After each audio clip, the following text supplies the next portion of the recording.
Now we call upon Brother Justin from Chennai to come forward and share his testimony. Chennai से आए हुए brother Justin अपने जीवन की गवाही देने के लिए हम आमंत्रित करते हैं।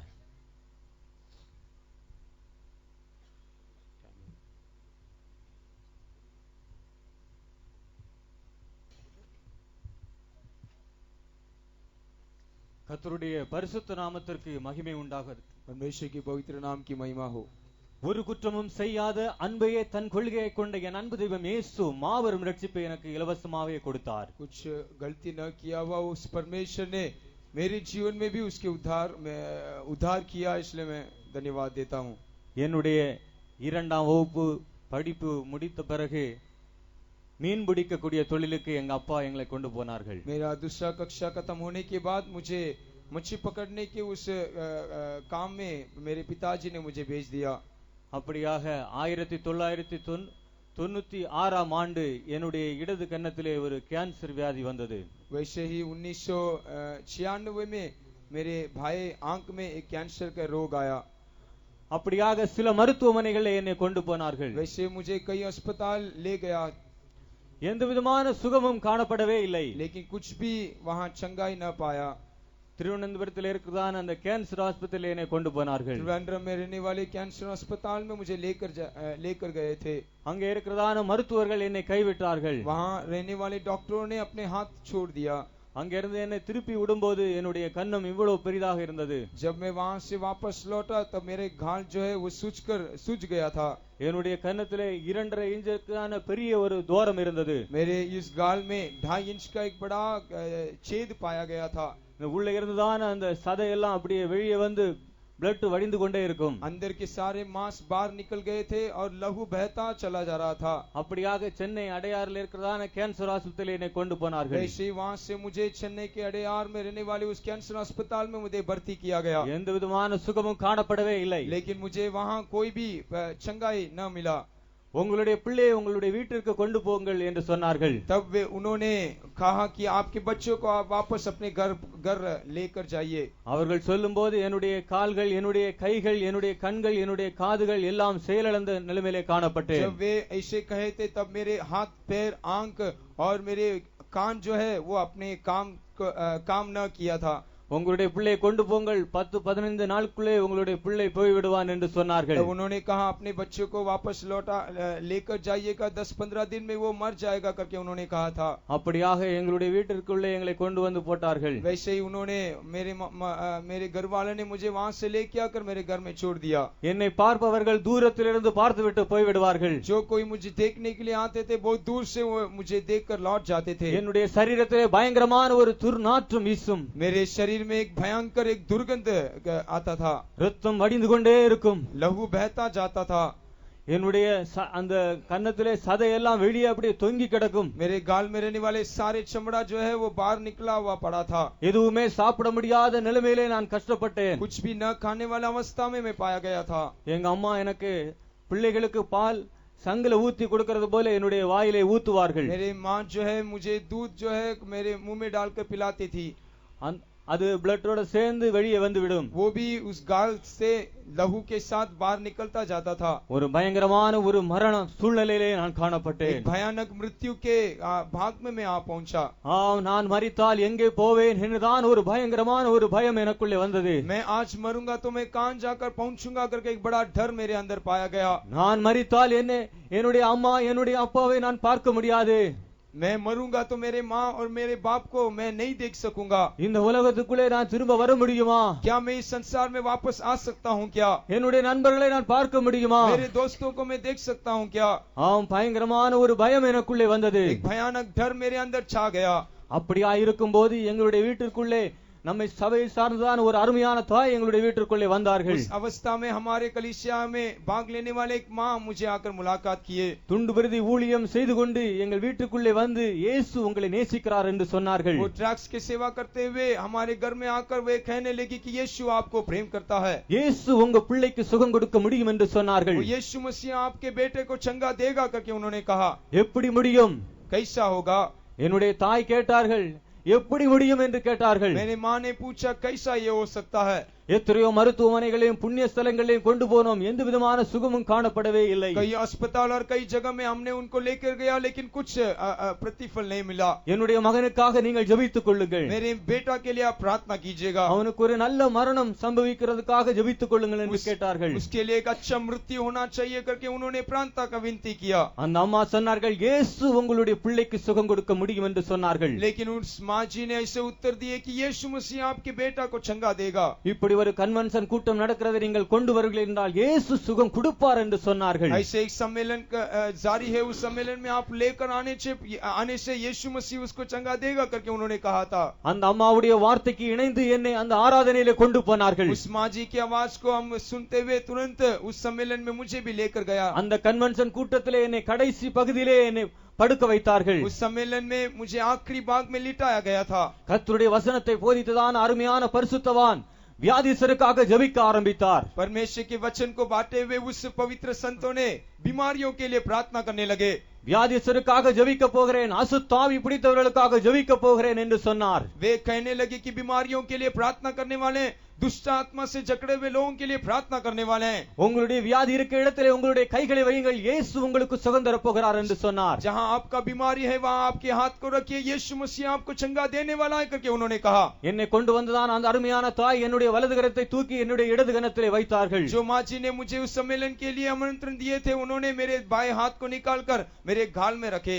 என்னுடைய கண்ணும் இவ்வளவு பெரிதாக இருந்தது. मेरे गाल सूजकर बड़ा हो गया था. ஆம், அருமையான பரிசுத்தவான் ஜெபிக்கிறது போல நானும் ஜெபிக்க ஆரம்பித்தேன். जैसे वो संतों ने प्रार्थना किए थे वैसे ही मैं भी प्रार्थना करने लगा. ஏசப்பா, எனக்கு நீங்க இதிலிருந்து சுகம் தந்தால் நான் உம்முடைய பிள்ளையாய் வாழ்வேன் அப்பா என்று கேட்க मैं ஆரம்பித்தேன். भी प्रार्थना करना किया, यीशु मसीह यदि तू मुझे चंगाई देगा तो मैं तेरा बेटा होकर जीवन बिताऊंगा करके मैं कहने लगा. ஏசப்பா, என்னுடைய பாவங்களை மன்னிங்கப்பா, हे यीशु मेरे पाप को तू क्षमा कर. என்னுடைய பாவங்களை மன்னித்து என்னுடைய இந்த வியாதியிலிருந்து என்னை விடுதலையாக்க வேண்டும் என்று கேட்டேன். मैं भी कहने लगा, यीशु मेरे पाप से क्षमा कर और इस बीमारी से मुझे चंगाई दे.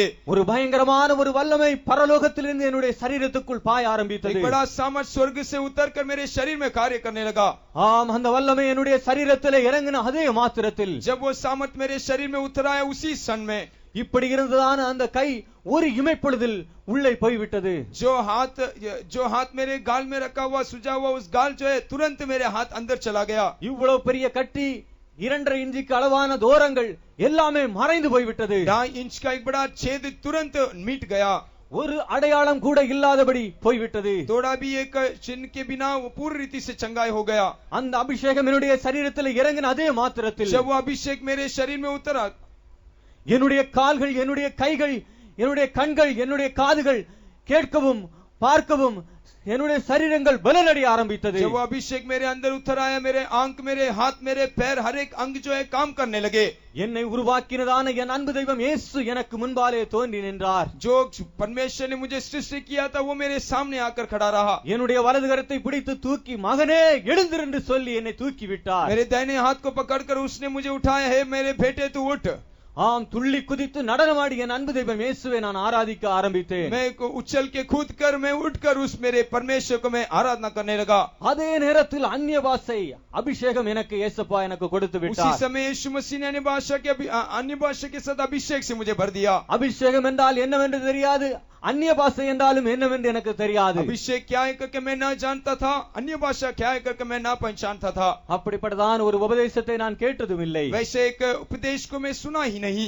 ஆம், என் அன்பு தெய்வம் இயேசு எனக்குள்ளே வந்த அதே மாத்திரத்தில், मेरे प्रेमी परमेश्वर यीशु मसीह जब मेरे भीतर प्रवेश हुआ उसी क्षण में, எப்பா என்னுடைய பாவங்களை மன்னிங்க என்று கேட்ட அதே जब மாத்திரத்தில், मैंने पूछा हे यीशु मेरे पाप को क्षमा कर उसी क्षण में, ஆம், எனக்குள்ள இருந்துதான் அந்த வியாதி என்னை விட்டு நீங்க ஆரம்பித்தது. இவ்வளவு பெரிதான அபிஷேகம் எனக்கு இயேசுப்பா எனக்கு கொடுத்தார். मेरे अंदर के सारे रोग निकलने लगे. परमेश्वर ने ऐसे एक अभिषेक देकर मुझे चंगाई किया. ஆம், என் அன்பு தெய்வம் இயேசுவை ஆராதிக்கும்படியாக அப்படியாக நம்முடைய பரிசுத்தவான்களோடு கூட நானும் ஒரு அங்கத்தினராய் சேர்க்கப்பட்டேன். मेरे प्रेमी यीशु को आराधना करने के लिए संतों के समेत मैं भी भाग लेने लगा. இப்படியாக ஆராதனையிலே நான் கடந்து வருவேன். எனக்கு எழுத்து வாசிக்க தெரியாதனால, என்னுடைய படிப்பு 2ஆம் வகுப்பு இருக்கிறதுனால நான் எதுவுமே எழுத எனக்கு தெரியாது இருந்தது. ऐसे सम्मेलन में आता था लेकिन मुझे पढ़ना लिखना न जानने के कारण दूसरा कक्षा में मैं पढ़ा हुआ, इसीलिए கர்த்தருடைய பரிசுத்தவான்கள் சொல்றதான் அந்த வசனத்தை எழுதவோ வாசிக்கவோ எனக்கு தெரியாது இருந்தது. संतों ने कहा वो उस वचन को पढ़ना या लिखना मैं नहीं जानता था. என் பக்கத்திலே காண பிரதரிடத்திலே பிரதர் எனக்கு இதை எழுதி கொடுங்கள் என்று கேட்டு என்னை கொண்டு வந்து அந்த அருமையான தாயிடத்திலே கொடுத்து அவர்கள் எனக்கு வாசித்து சொல்லி தருவார்கள். जो माँ जी ने मुझे सम्मेलन में लेके आए थे उनको पूछकर बाजू वाले भाई से पूछकर उस वचन के बारे में जानकारी में लेता था. அப்படியாக வேதத்தை 4 மாதம் வாசித்து வந்தேன். वैसे ही मैं परमेश्वर के पवित्र वचन को 4 महीने तक मैं पढ़ता आया. அந்த அம்மா ஒரு வசனத்தை வாசித்தார்கள். उस माँ जी ने मेरे लिए एक वचन पढ़ा. என்னுடைய நாமத்தினால் நீ எதை கேட்பாய் அதை நான் உனக்கு தருவேன். मेरे नाम से तू जो कुछ पूछेगा मैं तुझे दूंगा. ஆம், போய் ஒரு பைபிளை நான் வாங்கினேன். मैं तुरंत जाकर मैंने एक पवित्र शास्त्र को खरीदा. எங்களுடைய ரூமிலே வந்து நான் ஜெபிக்க ஆரம்பித்தேன். मेरे कमरे में आकर मैं प्रार्थना करने लगा. உம்முடைய நாமத்தினால் எதை கேட்டாலும் நீங்கள் எனக்கு தருவி. तेरे नाम से जो कुछ मांगा जाएगा तू जरूर देगा. ஏசப்பா உம்முடைய நாமத்தினாலே நான் கேட்கிறேன் சுவாமி. ये यीशु मसीह तेरे नाम से मैं पूछ रहा हूँ. இந்த நேரத்திலே நான் இந்த வேதத்தை வாசித்து இந்த முழங்காலை விட்டு எழுந்திருக்க வேண்டும் என்று சொல்லி ஏசப்பாவிடத்திலே கேட்க ஆரம்பித்தேன். मैं यीशु मसीह से पूछने लगा. इसी क्षण में इस पवित्र शास्त्र को पढ़कर मैं घुटने से उठना है करके मैंने प्रार्थना किया. ஒரு அம்மாவிடத்திலே எவ்வளவு நாள் நான் சொல்லி கேட்க முடியும் சுவாமி? कब तक मैं उस माँ जी को पूछता रहूंगा. ஆம், இந்த நேரத்திலே எனக்கு வாசிக்க அந்த ஞானத்தை தந்தே ஆக வேண்டும் என்று கேட்டேன். इसी समय पवित्र शास्त्र को पढ़ने के लिए मुझे ज्ञान दे करके मैंने प्रार्थना किया. ஒரு பலத்த வல்லமை எனக்குள்ளே பாய ஆரம்பித்தது. एक बड़ा सामर्थ मेरे भीतर प्रवेश करने लगा. பரலோகத்திலிருந்து என் அன்பு தெய்வம் இயேசு என்னோடு பேச ஆரம்பித்தார். स्वर्ग से परमेश्वर मुझसे बात करने लगा. மகனே, இன்றிலிருந்து என் வேதத்தை நீ வாசிப்பாய் என்று சொன்னார். वे ऐसा कहा कि आज से लेकर तू मेरे पवित्र शास्त्र को पढ़ेगा. வேதத்தை எடுக்க ஆரம்பித்தேன். मैं पवित्र शास्त्र को निकाला. திறக்க ஆரம்பித்தேன். उसे मैं खोला. என்னுடைய நாவு தானாகவே பைபிளை படிக்க ஆரம்பித்தது. मेरे जीभ आप परमेश्वर के वचन को पढ़ने लगा. உங்களுக்கு வாசிக்க தெரியும், நீங்க உங்களுடைய நாவை அசைத்து படிப்பீர்கள். उसने कहा कि तू पढ़ने के लिए जानता है तो अपने जीभ को खोलकर तू उसे पढ़ेगा. எனக்கு வாசிக்கவே தெரியாது. मैं पढ़ना ही नहीं जानता. பைபிளை திறந்தவுடனே என்னுடைய நாவு தானாகவே பைபிளை படிக்க जब ஆரம்பித்தது. मैं पवित्र शास्त्र को खोला तुरंत मेरे जीभ आप पढ़ने लगा. முதலாக சங்கீதம் 91 அதிகாரத்தை உன்னதமானவரின் மறைவில் இருக்கிறவன் சர்வ வல்லவருடைய நிலையிலே தங்குவான் என்று சொல்லி பாட்டு போலவே படிக்க ஆரம்பித்தது. मैं पहला पवित्र शास्त्र को खोलकर भजन संहिता 91 का जो सर्वशक्तिमान के छाया पर टिका रहेगा वो वचन मैंने पढ़ा. அதே மாத்திரத்தில் வேதத்தை நான் பாட்டு போலவே படிக்க ஆரம்பித்தேன். उसी दिन से लेकर मैं परमेश्वर के वचन को गीत के समान ही गाने लगा. ஆம், வேதத்தை வாசிக்கிறது மட்டுமில்லை, என்னை ஒரு கம்ப்யூட்டர் ஹார்ட்வேர் இன்ஜினியராக மாற்றினார். मैं पवित्र शास्त्र को पढ़ना इतना ही नहीं, परमेश्वर ने मुझे कंप्यूटर का हार्डवेयर इंजीनियर होकर मुझे बदला. ஆங்கிலம் படிக்கவும் ஆங்கிலம் பேசவும் எல்லாம் இயேசுப்பா எனக்கு கற்றுக் கொடுத்தார். अंग्रेजी सीखना और पढ़ने के लिए भी परमेश्वर ने मुझे अनुग्रह दिया. நீங்கள் எத்தனையோ வருஷம் பிரயாசப்பட்டதை எனக்கு ஒரே இமைப்பொழுதில் எனக்கு கொடுத்தார். जो व्यक्ति कई साल तक संघर्ष करते हैं एक ही क्षण में परमेश्वर ने सारे बात करने के लिए मुझे अनुग्रह दिया. இது எல்லாமே எனக்கு இயேசுப்பா கொடுத்தார். ये सारे बातें यीशु ने ही मुझे दिया है. இப்பொழுது மைக்ரோசாஃப்ட் இண்டல் கம்பெனியிலே நான் ஒரு ஹார்ட்வேர் இன்ஜினியரா வேலை பார்த்து வருகிறேன். आज मैं माइक्रोसॉफ्ट कंपनी में हार्डवेयर इंजीनियर होकर काम करता हूँ. 7 அவார்டுகளை வாங்கி இருக்கிறேன். 7 अवार्ड मैंने पा लिया है. எதுக்குமே நான் தகுதியற்றவன். कोई बात के लिए मेरे अंदर कोई योग्यता नहीं. எல்லாமே என்னுடைய வாழ்க்கையிலே எனக்கு இயேசுப்பா கொடுத்தார். मेरे जीवन के हर एक भाग में परमेश्वर ने मुझे सारे बातें प्रदान किया. ஆம், இயேசுப்பாவிடத்திலே கேட்க ஆரம்பித்தேன். मैं यीशु मसीह से मांगा. ஒன்றுக்கு பிரயோஜனமில்லாத எனக்கு இவைகள் எல்லாம் கொடுத்தீங்களே. कोई बात के लिए लायक नहीं, मुझे ये सारे बातों से आशीष किया. என் அன்பு தெய்வம் இயேசு என்னோடு பேச ஆரம்பித்தார். मेरे प्रेमी यीशु मुझसे बात किया. இவைகளை குறித்து நீ சந்தோஷப்பட வேண்டாம். ये सारे बातों से तू आनंद न होना. இவைகள் எல்லாம் உன்னுடைய சந்தோஷம் இல்லை. ये सारे बात तेरे खुशी नहीं है. என்னுடைய ராஜ்யமே உன்னுடைய சந்தோஷமாக இருக்கிறது என்று சொல்லி என்னோடு பேச मेरा ஆரம்பித்தார். राज्य ही तेरे लिए आनंद है करके उसने बोला.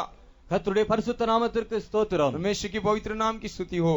ஜூன் மாசம் 24ஆம் தேதி நான் ஒரு சொப்பனத்தை பார்த்தேன். जून महीने के 24 तारीख को मैंने ऐसे एक स्वप्न देखा. என்னுடைய சரீரத்திலிருந்து என்னுடைய ஜீவன் என்னுடைய ஆத்மா என்னை விட்டு பிரிந்து போறதாக நான் பார்த்தேன். मेरी शरीर से लेकर मेरे प्राण जो है वो बिछड़ गया, ऐसा मैंने देखा. ஆம், அதற்காக நான் இயேசுப்பாவுக்கு நன்றி சொன்னேன். उसके लिए मैंने मेरे यीशु को धन्यवाद दिया. உம்முடைய சித்தம் மட்டுமே என்னுடைய வாழ்க்கையில நிறைவேறும் என்று கேட்டேன். मैं ऐसे मांगा, परमेश्वर तेरे मर्जी केवल मेरे जीवन में पूरा होना. அப்படியாக ஜூலை 11ஆம் தேதி நான் முழங்காலிருந்து நான் ஜெபிக்க ஆரம்பித்தேன். वैसे ही जुलाई के 11 तारीख को मैंने घुटने में रहकर परमेश्वर से प्रार्थना करने लगा। இயேசுப்பா உம்முடைய ரகசிய வருகையிலே நான் பறந்து வர வேண்டும் சுவாமி. हे यीशु तेरे गुप्त आगमन में मैं भी उड़कर तेरे सम्मुख में आ पहुंचना है। என்னை எப்படியாவது அந்த வருகைக்கென்று என்னை ஆயத்தப்படுத்த வேண்டும் என்று சொல்லி கெஞ்சி கேட்க ஆரம்பித்தேன். कैसा अभी तेरे आगमन में मैं भी शामिल होना चाहिए करके मैंने मांगा। காலையிலே 10 மணிக்கு நான் ஜெபிக்க ஆரம்பித்தேன். जैसे मैं सुबह 10 बजे में प्रार्थना किया था, ஒரு பலத்த வல்லமை என்னுடைய சரீரத்துக்குள்ளே பாய एक ஆரம்பித்தது. बड़ा सामर्थ मेरे शरीर के भीतर प्रवेश किया। சரியாக சாயங்காலம் 3 மணி அளவிலே ஒரு பலத்த வல்லமை எனக்குள்ளே பாய ஆரம்பித்தது. शाम की 3 बजे परमेश्वर के बड़े भयंकर सामर्थ्य मेरे अंदर कार्य किया। என்னுடைய சரீரத்திலிருந்து என்னுடைய ஜீவன் என்னுடைய ஆத்மா என்னை விட்டு பிரிந்து போய்விட்டது. मेरे शरीर से मेरे प्राण और आत्मा बिछड़ गया था।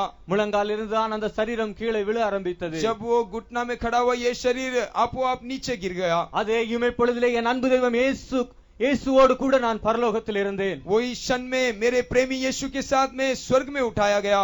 என்னை பரதேசியிலே என் அன்பு தெய்வம் இயேசு என்னை கொண்டு போனார். मुझे परदेशी में मेरे प्रेमी यीशु लेकर गया। உயிர்த்தெழுந்த சரீரமாய் மகிமையாய் பிரகாசிக்கிற என் அன்பு தெய்வம் இயேசுவை நான் பார்த்தேன். पुनरुत्थान के उस महिमा भरा हुआ यीशु को देखा।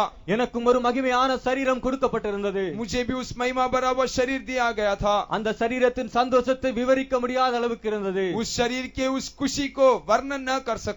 பரதேசியை இயேசுப்பா என்னை கொண்டு போனார். उस परदेशी में परमेश्वर ने मुझे लेकर गया। அங்க இருக்கிறதான பரிசுத்தவான்கள் இளைப்பாறுதல் இருக்கிறதா எனக்கு இயேசுப்பா காட்ட ஆரம்பித்தார். वहाँ सारे पवित्र लोगों के विश्राम स्थान को परमेश्वर ने मुझे दिखाया। நம்முடைய பரிசுத்தவான் பாஸ்டர் ஜி அவர்கள் பாஸ்டர் லூக்கா அவர்களை நான் பார்த்தேன். वहाँ मैंने हमारे स्वर्गवास पास्टर टीयू पास्टर जी को और पास्टर लूक को मैंने देखा। அவர்களை நான் தொட்டு பார்த்தேன். उनको मैंने छू कर देखा। அப்படியாக என்னை இன்னொரு இடத்துக்கு இயேசுப்பா என்னை கொண்டு போனார். वैसे ही परमेश्वर ने वहाँ से मुझे और दूसरे एक जगह पर लेकर गया। அங்கே பரிசுத்தமா ஜீவித்ததான பரிசுத்தவான்களுடைய அந்த இடம் வளர்ந்து வந்துதான் அந்த இடத்தை அவர்கள் வராமல் இருக்கிறதை எனக்கு காட்டினார். वहाँ पवित्र लोगों के पवित्र जीवन बिताए हुए कईयों को परमेश्वर ने मुझे दिखाया। கீழ்ப்படியாமை நிமித்தம் அவர்கள் அந்த இடத்திலே வராமல் போயிருக்கிறார்கள். वे अज्ञानता के आज्ञा उल्लंघन के कारण उस जगह पर वह प्रवेश न किए थे। அப்படியாக என் அன்பு தெய்வம் இயேசு என்னை இன்னொரு இடத்திற்கு என்னை கொண்டு போனார். वैसे ही वहाँ से निकालकर दूसरा एक जगह पर वो लेकर गया। அங்க ஒரு பயங்கரமான ஒரு வாசல் காணப்பட்டிருந்தது. वहाँ एक भयानक द्वार को मैंने देखा। அந்த வாசல் முழுவதுமாய் அடைந்திருந்தது. वो द्वार पूरी रीति से बंद था। அதுல ஒரு சின்ன இடை மாத்திரமே தெரிந்தது. वहाँ एक छोटा छेद पाया गया। நான் இயேசுப்பாவிடத்திலே கேட்க ஆரம்பித்தேன். मैं तब यीशु से पूछा, இயேசுப்பா இந்த கதவு சரியாகவே மூடவில்லை என்று சொன்னேன். मैंने ऐसा कहा कि यीशु ये द्वार तो ठीक रीति से बंद न हुआ है। ஆம் இன்னும் சில நாட்களுக்குள் இந்த கதவு மூடிவிடும் என்று சொன்னார். तब उसने उत्तर दिया, अब कुछ ही समय में ये द्वार पूरी रीति से बंद होने वाला है। இதுதான் கிருபையின் வாசல் என்று என் அன்பு தெய்வம் இயேசு என்னோடு பேசினார். यीशु मसीह ने कहा यही अनुग्रह का फाटक है। இன்னும் अनेक காரியங்களை இயேசுப்பா எனக்கு காட்டினார், சொல்வதற்கு நேரம் இல்லை. और कई बातों उसने कहा, लेकिन ये सारे बातों को वर्णन करने के लिए समय इजाजत नहीं देता। 3 மணி நேரம் நான் இயேசுப்பாவோடு கூட இருந்தேன். 3 घंटे लगभग मैं यीशु के साथ बिताया। ஆம் அப்படியா இருக்கும்போது என் அன்பு தெய்வம் இயேசு என்னோடு பேசினார். वैसे ही परमेश्वर ने मुझसे बर्ताव करते रहा। மகனே நீ பூமிக்கு போகும் நேரம் வந்தது என்று சொன்னார். मुझसे ऐसा कहने लगा कि बेटा तू पृथ्वी पर लौटने का समय आ पहुंचा है। என் அன்பு தெய்வம் இயேசுவை நான் கட்டி பிடித்துக் கொண்டு, அப்பா நான் உங்களோடு கூட இருக்கிறேன், இங்கே இருந்து விடுகிறேன், நான் பூமிக்கு போக வேண்டாம் என்று என் அன்பு தெய்வம் இயேசுவிடத்தில் சொல்ல ஆரம்பித்தேன். मेरे प्रेमी यीशु से को आलिंगन करते हुए मैं कहा मैं यहाँ ही रह जाता हूँ, मैं पृथ्वी जाना ना चाहता। அதே மாத்திரத்தில் நான் பூமிக்குள் கடந்து வந்து उसी விட்டேன். क्षण में तुरंत मैं वापस अपने शरीर पर लौटा। நான் இங்கே வரும்போது என்னுடைய சரீரத்தை கழுவி ஒரு கட்டிலே படுக்க வைத்து வெள்ளை துணியை மூடி அப்படியாக நித்திய பாடல்களை பாடிக்கொண்டிருந்தார்கள். जब मैं वापस इस पृथ्वी पर लौटा तब मेरे शरीर को धुलाया गया था और सफेद वस्त्र पहनाकर मुझे स्वर्गीय का गाना गीत गा रहे थे। இன்னும் சில மணி நேரங்கள் ஆயிருந்தால் என்னை அடக்கம் பண்ணி और இருப்பார்கள். कुछ क्षण बीत जाते तो शायद वे मुझे दफन किए होते थे। என் அன்பு தெய்வம் இயேசு எனக்கு மாபெரும் ரட்சிப்பை என்னுடைய வாழ்க்கையிலே கொடுத்தார். मेरे प्रेमी यीशु मेरे जीवन में एक बड़ा उद्धार दिया है। ஆம் என் அன்பு தெய்வம் இயேசு சீக்கிரத்தில் வரப்போகிறார். मेरे प्रेमी यीशु बहुत ही जल्दी आने वाला है। நம்முடைய அன்பு தெய்வம் இயேசு நம்மளையும் நம்முடைய பரிசுத்தவான்களையும் ஆயத்தப்படுத்துவாராக. हमारे प्रेमी यीशु हमें और हमारे संतों को तैयार करना चाहिए। என் அன்பு தெய்வம் இயேசு வரும்போது நானும் அவரோடு கூட பறந்து செல்ல வேண்டும். जब मेरे प्रेमी यीशु आएगा तब मैं भी उसके साथ उड़कर जाना है। இந்த உலகத்திலே வருகிறதான பிரச்சனைகள், போராட்டங்கள், நிந்தனைகள், அவமானங்கள் எல்லாவற்றையும் தாங்கும் சக்தி எனக்கு இயேசுப்பா எனக்கு தர வேண்டும். इस संसार में आने वाली सारे निंदा अपमान कष्ट को सहन करने के लिए प्रभु मुझे शक्ति देना. என்னுடைய மரணம் வரை அவருடைய கிருபைக்குள்ளே மறைக்கப்பட்டு பாதுகாக்கப்பட்டு அவர் வரும்போது நான் பறந்து செல்லும்படியாக நீங்கள் அனைவரும் நம்முடைய பரிசுத்தவான்களையும் எனக்காக ஜெபித்துக் கொள்ளுங்கள். उसके आगमन तक मेरे मृत्यु तक परमेश्वर की हजूरी में उसके अनुग्रह में छिपकर रहने के लिए पवित्र लोग आप सारे लोगों की प्रार्थना की विनती में करता हूँ. கர்த்தருடைய பரிசுத்த நாமத்திற்கு மகிமை परमेश्वर உண்டாகட்டும். के पवित्र नाम की स्तुति हो. Shall we all praise God for the beautiful work, the marvelous work of healing, deliverance, and the work the Lord is doing of transformation in his life. Let's praise God for इस that. प्रिय भाई के जीवन में परमेश्वर के द्वारा दिए गए अद्भुत आश्चर्यजनक चंगाई के लिए, उनके जीवन में दिए गए उद्धार के लिए और अभी जो परिवर्तन का काम कर रहा है उसके लिए आए हम सभी मिलकर स्तुति करेंगे. Praise your God, praise your God, praise your God, praise your God. Hallelujah, hallelujah, hallelujah. Amen. The announcements.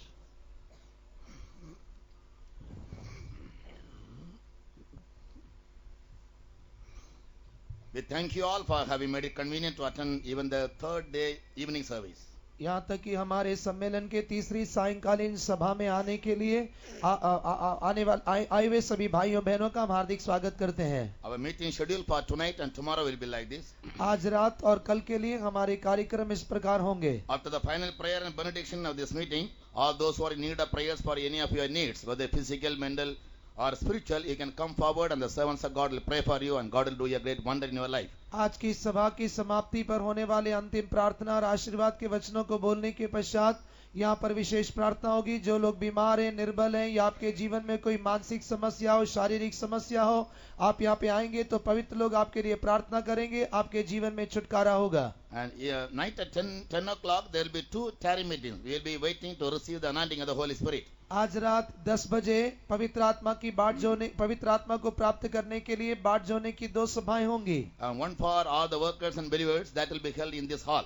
एक सभी विश्वासियों और सभी सेवकों के लिए इसी हॉल में होगा. And the second will be exclusively for the youth and that will be held as usual in the children's shed. और दूसरा केवल जवानों के लिए वह बच्चों के शेड में होगा. All the believers are requested to please attend this meeting, receive the anointing and get your life renewed and then return from this place. सभी विश्वासियों से निवेदन किया जाता है कि वे इस अंतिम बाट जोने की सभा में शामिल होते हुए अपने जीवन में पवित्र आत्मा को प्राप्त करें, पवित्र आत्मा को नया करते हुए एक नएपन के साथ अपनी अपनी जगहों में वापस लौटें. Similarly, all the youth, boys and girls are very earnestly requested to please don't miss this golden opportunity to wait upon the Lord to renew your life and get new revelation from God and to understand about God's plan for your life. साथ ही साथ सभी जवान भाइयों बहनों से भी हम एक बड़े आग्रह के साथ यह निवेदन करते हैं कि आप भी परमेश्वर के द्वारा दिए गए इस अवसर को व्यर्थ ना करते हुए आप उस पवित्र आत्मा की शक्ति को प्राप्त करते हुए आपके जीवन के विषय में परमेश्वर की योजना को समझ लीजिए. And tomorrow morning at 4 o'clock there will be two praising. कल सुबह 4 बजे 2 स्तुति आराधनाएं होंगी. One for all the believers in this hall. एक सभी विश्वासियों के लिए इसी शामियाना में. And the workers are requested to come for praising in the prayer chain room. और सभी सेवक लोग प्रेयर चैन रूम में स्तुति आराधना के लिए आने के लिए निवेदन करता हूँ. And 7 o'clock there will be 3 Bible studies tomorrow. सुबह 7 बजे कल 3 बाइबल अध्ययन होंगे. One for the workers and believers. एक सभी विश्वासियों सेवकों के लिए That will be held in this main hall. और वो इस मेन हॉल में होगा. Second for the youths. दूसरा जवानों के लिए That will be held in the children's shed. वो चिल्ड्रन शेड में होगा. And third is for all those who are willing to take water baptism or to know about the truth of water baptism. और तीसरा उन सभी लोगों के लिए जो पानी का बपतिस्मा लेने का आग्रह करते हैं या जो पानी के बपतिस्मा की सच्चाई को जानना चाहते हैं. This morning the Lord enabled around 53 people to accept the Lord in the waters of baptism. इस सुबह के आज सुबह परमेश्वर ने 53 लोगों को पानी के बपतिस्मा के द्वारा प्रभु को स्वीकार करने के लिए अनुग्रह दिया. So if you are still want to know about this truth or willing to take baptism, please be there sharp at 7 o'clock. यदि आप बपतिस्मा लेना चाहते हैं या इससे संबंधित सच्चाई को जानना चाहते हैं तो ठीक 7 बजे आप वहां पर उपस्थित रहें. And tomorrow morning devotional service will be at 9:30. और कल सुबह की हमारी आराधना 9:30 बजे आरंभ होगी. And that will be the last service of this convention series. और वह हमारे इस वर्ष के सम्मेलन की सभाओं की अंतिम सभा होगी. And we pray and we request you all to avail these opportunities and receive abundant blessings from God in return. परमेश्वर के द्वारा उपलब्ध किए गए इस अवसर का भरपूरी से फायदा उठाते हुए अपने जीवन में आशीषों को प्राप्त करते हुए जाने के लिए हम आपसे निवेदन करते हैं। Praise the Lord. परमेश्वर की स्तुति हो।